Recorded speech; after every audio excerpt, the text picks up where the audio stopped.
Valentin Rasputin's 1986 is a deeply evocative novella that examines the repercussions of the Chernobyl nuclear disaster on multiple levels: individual, societal, and spiritual. Published in response to the catastrophic explosion at the Chernobyl nuclear power plant in April 1986, this work reflects Rasputin's commitment to both environmental ethics and traditional Russian spirituality. Known for his connection to nature and critique of modernity's disregard for it, Rasputin uses the story to scrutinize the human cost of unchecked technological progress, particularly when it collides with nature's boundaries and human vulnerabilities. At the heart of 1986 is the story of ordinary people whose lives are irrevocably altered by the disaster. Rasputin portrays villagers, workers, and soldiers who grapple with the aftermath of an event that seemed impossible. Each character represents a different aspect of the collective trauma, illuminating how such a crisis can fracture the very fabric of society. The story captures a landscape of despair, as people are evacuated from their homes, knowing they may never return. The land they loved and depended on becomes alien and dangerous. Many characters experience an intense conflict between love for their homeland and the grim realization that it has become uninhabitable. Rasputin's portrayal of these torn individuals conveys a profound sense of loss, not only of lives and property but also of identity and heritage.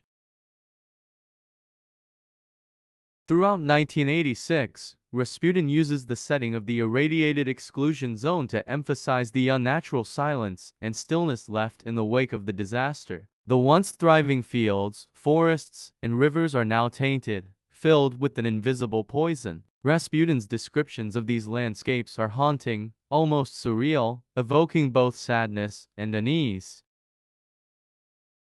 He paints a chilling picture of villages abandoned overnight, where memories linger in deserted homes, and the ordinary sounds of life have been replaced by an oppressive quietness. This altered world underscores the deep rift that the disaster has created between humanity and the environment, suggesting that this break may be irreversible.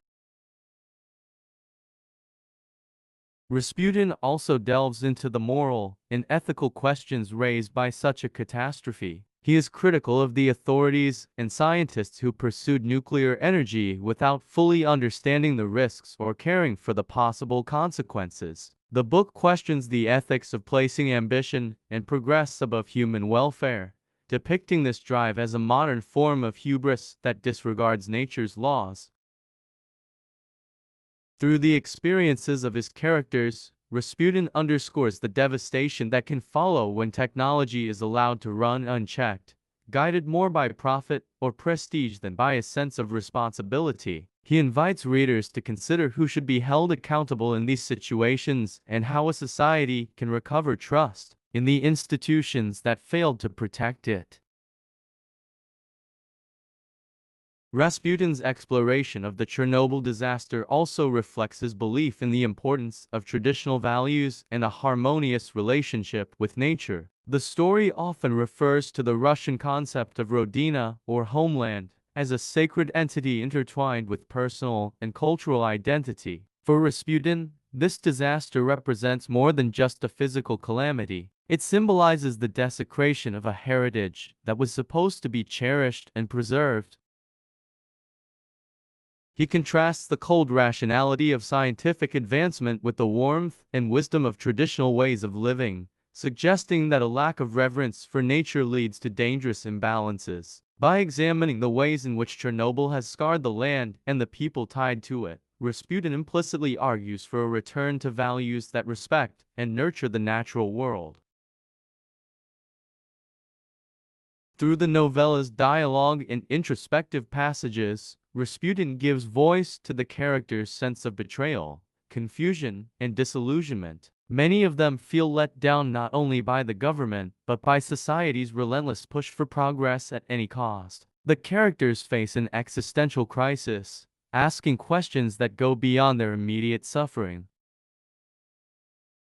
What price are we willing to pay for progress? How can we restore a broken relationship with the earth? Rasputin suggests that such questions may not have easy answers, yet they are crucial for humanity's survival. The disaster is thus portrayed as a harsh but necessary lesson, a reminder that nature cannot be controlled or exploited without consequence. In 1986, Rasputin also alludes to the collective memory of trauma in Russian history, linking the tragedy of Chernobyl to earlier catastrophes that shaped the national psyche. He invokes a sense of continuity, hinting that resilience and an enduring respect for the land are integral to Russian identity. The character's mourning is likened to traditional forms of communal grieving, where people find solace in shared experiences and cultural rituals. Rasputin portrays this tragedy as one more chapter in a history of endurance, urging his readers to learn from the past and to honor the lessons it holds for future generations.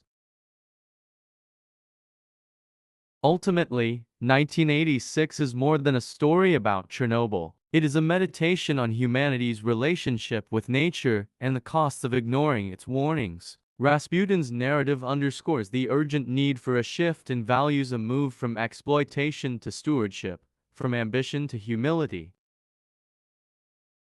His message is both cautionary and hopeful, suggesting that while the scars of Chernobyl may never fully heal, they can serve as a powerful reminder of the responsibilities we bear to each other and to the planet.